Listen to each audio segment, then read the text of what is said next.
నిన్న సీఎం రేవంత్ రెడ్డి గారు 200 కోట్లతో పర్యాటక క్షేత్రంగా కాళేశ్వరాన్ని డెవలప్ చేస్తామని, దక్షిణ కాశీగా గొప్ప చరిత్ర కలిగిన కాళేశ్వరానికి 200 కోట్లు కేటాయించి ప్రముఖ పర్యాటక క్షేత్రంగా మారుస్తామని ముఖ్యమంత్రి రేవంత్ రెడ్డి అన్నారు.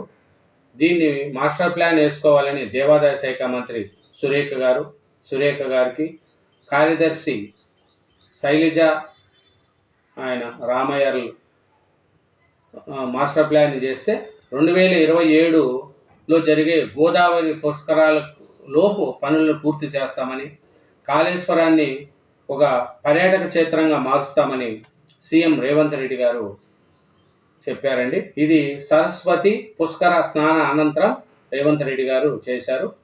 ఆ పుష్కర శోభతో పులకించిన త్రివేణి అంటే జనం కూడా చాలామంది వచ్చారు. రేవంత్ రెడ్డి గారు కూడా నిన్న వెళ్ళి అక్కడ పుష్కర స్నానం చేస్తున్నారు. ఆయనతో పాటు మంత్రులు పొంగులేటి శ్రీనివాసరెడ్డి గారు, పొన్నం ప్రభాకర్ గారు, శ్రీధర్ బాబు గారు, ఎమ్మెల్యేలు సత్యనారాయణ గారు, ఆది శ్రీనివాస్ గారు వెళ్ళి సీఎం రేవంత్ రెడ్డి గారితో పాటు పుష్కర స్నానంలో పాల్గొన్నారు. కాళేశ్వరం దానికి 200 కోట్లతో గొప్ప ప్రముఖ పర్యాటక క్షేత్రంగా మారుస్తామని సీఎం రేవంత్ రెడ్డి గారు చెప్పడం మనకు తెలిసింది.